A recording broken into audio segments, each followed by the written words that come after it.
Hey guys, what's up? It's me, PigBear25 here, and today I am doing my top 100 coaster countdown Bonanza Part 3, covering entries number 90 to 81.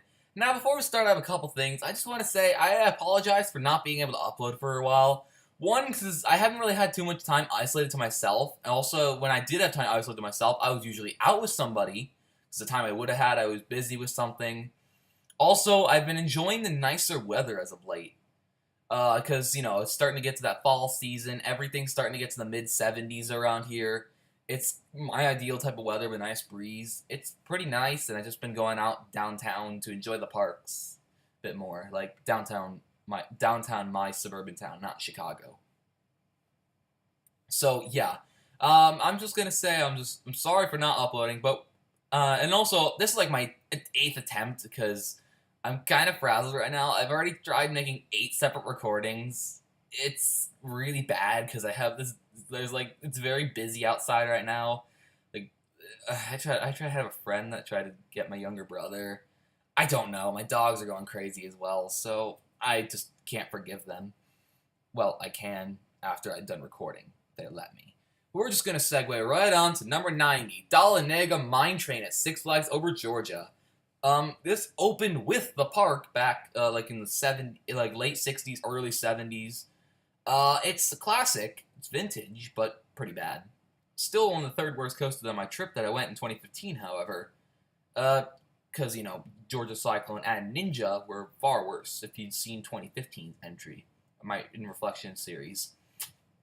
It was jerky, boring, and its layout was pretty odd in a negative way, because it kind of just has that meandering syndrome. It just kind of wanders around, doesn't really do much till the end, which at the end, it does have that finale drop, which isn't that good, because it kind of crushes your thighs on the left drop on a lap bar.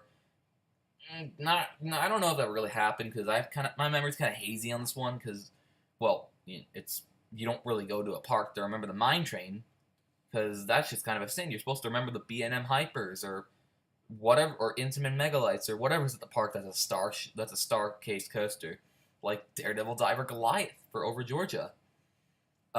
So yeah, and also I know this ride's geared for families, but it's pretty bad even for a family ride, and just bottom tier for mine trains as well. It's pretty bad. Yeah, and we're gonna segue right into number 89, which is Thunderbolt at Six Flags New England. I really feel bad of myself to hate this ride or dislike it. It's classic. It's got an Ace Coaster Landmark Award. It's from the 1940s, like from the first golden age of coasters. It's bad on ride. I don't want to hate it, but it's just so bad from the experience. Everything is rough. The airtime, turns, drops, straight sections even, it's bad. I mean, it doesn't really vibrate under the track too much, but it's just, you just feel yourself just being whipped around, crushed, something along those lines. It's just bad. Ugh.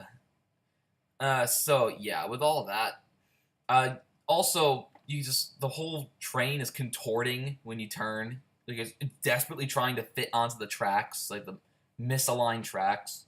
And also, this thing cannot possibly run 2 trains due to limited technology, causing for really bad efficiency. Not as bad as Superman the Ride, but still pretty bad. Well, Superman the Ride with VR. I don't want to hate this ride, or I don't want to dislike this ride, but I do. I love coaster history. I love deceased rides. But after experiencing this on ride, I can't like it for what happened. I'm sorry. I even rode this thing both front and back, and both experiences were bad. I think front row is more tolerable, but it just was bad regardless. Ugh.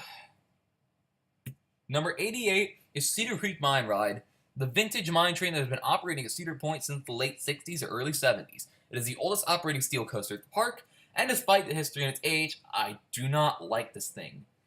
The trains are really, really cramped, and it took me an entire minute to get out of it because Larry Longlegs up here recording this thing just ended up getting stuck in it because I couldn't bend my knees out of the little nook that they give you for leg room. So, kind of got stuck in there for a minute. The whole ride's jerky, uncomfortable, and just, even when it's in a park with such achievement that is Cedar Point, it's just lowering the average. mean, if this thing ever does go, I'd like to see a B&M flyer in this place, because it would fit very nicely over the lake, which is one of the things I do give it credit for. The nice setting. Over a lake with some foliage. You don't really see too much of the actual park civilization, other than like some of the taller coasters in the skyline. And I also like the original layout, what they're thinking, but the execution, with the limited technology back then, is pretty bad. Like, the whole thing's kind of misaligned, rough, jerky, all that fun stuff. Typical Aero shenanigans. Number 87 is the Dark Knight coaster at Six Flags Great America. This is the second most hated coaster at my home park, and I really like the execution on this ride. It's got good restraints for wild mice, it's got good theming, not exactly the right theming though, and it rides fairly well. It's not too rough. The problem is the theming. It's good, but it's not what I like, because it's ear-splitting and sinister. I don't mind the sinister part, because I'm kind of dark-minded myself. But the loud noises, particularly when they fire a blank after the first set of switchbacks, and there's a random train on the brake run, it really gets me. Like, the ride sometimes ends up becoming rough because I can't focus on contorting with the train. I can't focus because the noise, I'm just so scared of the noises, I'm covering my ears to avoid them. And just, even when other trains trigger them, I still get scared. Or I still get like, oh my god, that hurt my ears. I generally just try to avoid this ride. I visit the area to go on Superman, and then just go to the next area. But I have no problems taking newcomers on this, for my personal sacrifice. It's still better than Demon. I just probably outright avoid taking a newcomer on Demon sometimes, because I just don't want to get a headache. Yeah. Number 86 is Ragin' Cajun, the only Zamperla spinning mouse I have ridden. It's bad. I'm just going to say right there, it's bad. I love spinning coasters, I love Mauer spinners. But this thing is just a chiropractor's appointment, destined to happen. Especially for those who are taller, or bigger. I mean, the communal lap bar doesn't help. You're awkwardly sitting next to another person. Look at the demonstration on the bottom right, Exhibit A. Look at how awkwardly close you are to the next person, because you're sharing the same lap bar. Also notice how it kind of cages you in on both sides. So you're going to hit that part with your ribs, regardless of where you sit. Also, you have that middle divider, and you don't really have too much other protection up front. Well, not that it's a big issue. And also, you see that the back is kind of low.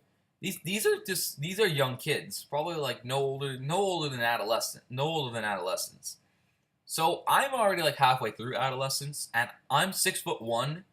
I'd probably be like, my neck would be above even the headrest part.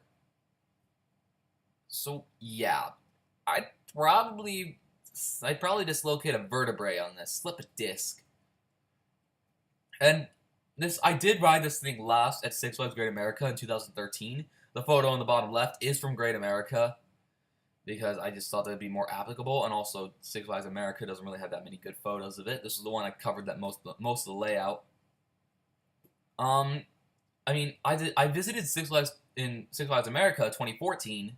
I did not ride it, however. Lines were long, and I already knew exactly what it was, because I was actually aware of that it got relocated, and it's the exact same thing as the one I rode at my home park a year earlier. However, that logic did not apply to another hand-me-down coaster at the exact same park, from the exact same park, Apocalypse, also known as, and more properly known as to me, Iron Wolf. No matter where this ride is, no matter how it's running, no matter if it's in a scrapyard or not, I'll still call it Iron Wolf. Even though I have a love-hate relationship with this ride. I rode this in my coaster infancy. My first time was 2011, and I rode it 3 times total. 2 times in 2011 at Great America. First time was good. I rode it on its final days. And the second time, it was pretty bad. The third time was at Six Flags America, which I was completely unaware that it was Iron Wolf, and it had been 3 long years. It still sucked. It's also one of the most violent stand-ups I've been on, constantly thrashing any part that you sit on around. Even more than Vortex, Mantis, and George's Scorcher. Even more than Mantis. I do have a soft spot for this ride, though. Because it was a part of my home park at Pride, and it is a piece of history. It is the first B&M ever It is the first thing that B&M ever made. It's crazy. It was B&M celebrated their 25th anniversary of Coastercraft last year. How did they celebrate it? Well, my analysis is Fury. They built that in 2015. Their first coaster, Iron Wolf, opened in 1990. 25-year anniversary, building your finest craft. Done, done, and done. Enough about B&M. Let's just continue on Iron Wolf. At Great America, the spot stood vacant for 2 years. And then in 2013, they announced that Goliath would be being put in that spot. It's a much better ride, considering you haven't seen Goliath on this list yet, and you will not for a while. Like, over 5 parts. So, yeah. That's Iron Wolf, or as it's more formally known as, Apocalypse, because, it kind of relocated addresses. Number 84 is Iron Dragon, and this is the definition of a boring ride, especially compared to the more lively suspended coasters that I've ridden, the only one actually being Bat, or The Bat, at Kings Island. All it does is meander around turns. I mean, it does have a nice section over water. It currently runs with VR, which I've heard is actually really high quality, outclassing Six Flags in anything they've ever done. But it's still really boring, regardless. Best part of the ride is that I can bring my belongings in with me into the car, because it wasn't going to rock back or forth. Nothing's going to be thrown out. And I sat on my notebook in the station, but during the lift hill, I kind of took it out from under me. I reached under, I pulled it out from my bottom, so I was sitting on it, and I wrote in my notebook. Kind of had to tear out the page, though, because it was illegible, because, you're trying to adjust to the transitions and all that. Doesn't exactly bang your head around, but trying to write in a notebook with your over-the-shoulder restraints, it's not exactly the most easiest thing to do. So, I mean, I didn't lose my notebook, which is great. I had all my reviews in there. But, yeah. I'm in favor of keeping this ride, though. Because it's historic, it's the first suspended coaster, and still enjoyable for any age. Might be boring for coaster enthusiasts, but other people say that it's a classic, and it's one of the best coasters in the park if they don't like scary things, like Millennium Force, Top Thrill Dragster, Maverick, any of the taller coasters, like even Gemini. So this thing should be kept. I mean, it's also kind of compact as well, in an area that can't really be capitalized on too much. Because, it's kind of over water, fountain, right? It's very picturesque next to Rougarou. So, yeah. I'm going to move on now. Number 83 is Adventure Express at Kings Island. I have little recollected this ride. It's the worst one there. Like I said at Dahlonega, you don't remember a park for their mine train. I do remember that it's jerky, and it was a pretty bad ride overall. It's a larger mine train, much more vertically inclined than other mine trains. Like, there's more height, a lot more height. It's like 80 feet off the ground. It's all like on par of height with Racer. And it's not better, though. I still like one other mine train better than it, which will be in part 4. The thing that bothers me about the ride the most, though, is the anticlimactic ending. You climb a large lift hill, and the scene you see is the picture in the bottom left. You have these totems, or these golems, and they're pumping their fists back and forth. And there's like the guy at top with the blue eyes telling you about some sort of prophecy, or you're entering danger or something. And then you crest the lift hill and you hit the brakes. The ride ends. What the hell? It's so anticlimactic. I came off the ride saying, well, that just fell 20 places. Well, not really 20 places, but it actually had a decent... If that was like the initial part of the ride, I'd probably like it like 5 places better. But this is why it's knocked down so low. It'd probably be like 5 places higher if it just didn't have the anticlimactic ending. It's just one more reason to hate this thing. I don't know, it just disappoints me.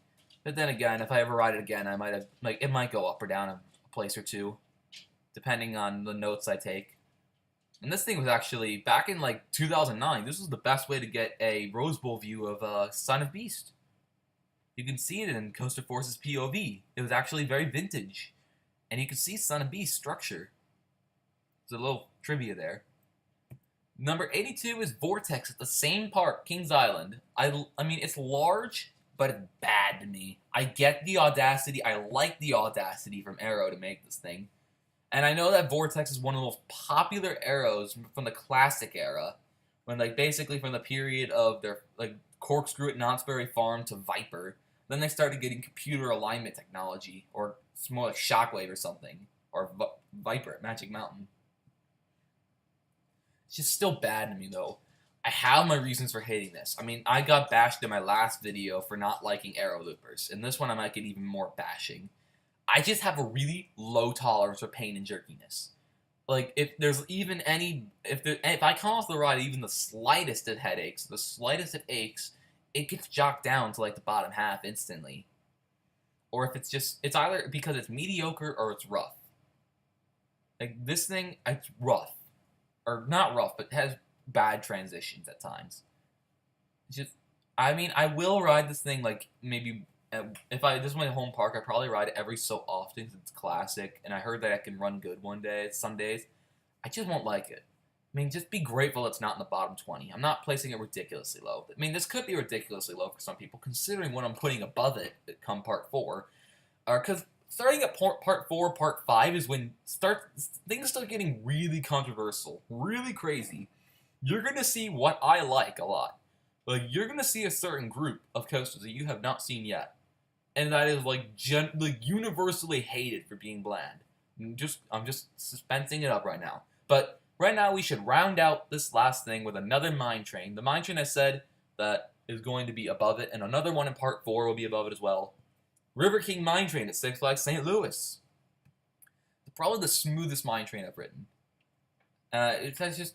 the problem is that it has a stereotypical mine train layout. I nearly missed the chance of riding this thing because my party of 2, my younger brother, was being quite stingy. He did not think this was a coaster. It is. And I ended up riding it. He ended up getting lost in the park because he didn't want to ride it. I ended up finding him in Mr. Freeze because he got all crabby. Smoothness is what makes it better than other aero mine trains. And the drop at the end was a decent moment, but other than that, it's just bland. The mine train I have above it, come part 4, I like because it has a more exciting layout, and it's just a little bit rougher, but I still like it. And it is one of the additions I rode this summer. But yeah, River King Mine Train right here. And this thing I actually prefer more than the boss. It's kind of sad. But yeah, I hope you guys have enjoyed watching this video. I mean, I'm sorry for not uploading for 6 days. Like I said at the beginning of the video, I've been quite busy. I'm quite hustling and bustling. I haven't really had time to record. I mean, I'll try to get my next video up. I mean, maybe I'll cut out... maybe I'll just go straight to part 4 if I'm gonna not upload for like 6 days again. But this has been part 3. I know that we're gonna start getting the more exciting stuff come about part 5. This is the slow part. The worst, always hearing about the worst is the fun stuff to hear about. The best is really fun to hear about. But people don't really talk about their middle tier coasters. I mean, it's definitely interesting to talk about, but not really mainstream to talk about. Hey, these are the coasters I find just average, halfway, the medians of my list. And this is what I'm doing exactly. I mean, I have since 2012 or 2013 actually been ranking the coasters as I rid them, or as I rode them. Every coaster's been placed and shifted around. Like, there's only some coasters that have never been shifted around, but every coaster on the list has probably been shifted around. Like, I've also been doing last-minute revisions to make sure this list is the most accurate representation as of September 2016. But yeah, this is definitely a list here. I just don't want to make this go on for any longer. I hope you guys have enjoyed, and feel free to leave a like, comment, rating, whatever you want to do. I don't have any control or power over you, because I'm just a guy sharing my experiences with these coasters. What is safe to avoid, and I hope you guys enjoyed the video. Hope you have a good rest of the month. We're almost halfway through September, pretty crazy, and we're getting to that Fright Fest season. Six Flags Great America's Fright Fest opens in a week and a half. It opens September 24th, which is a week from Friday. So yeah, it's gonna get pretty crazy. Or is it like the 23rd? I don't know. It's 23rd, 24th September. I don't know. Great America is gonna open for Fright Fest. I'll probably be there day 1. I might come back to you with some photos and stuff. If you want to see that, I offered that last year, never did it. Now I got more people. I'll say, hey, I'm just going on for far too long. I'll maybe cover that when the time gets closer. But I hope you guys have enjoyed, and as always, peace.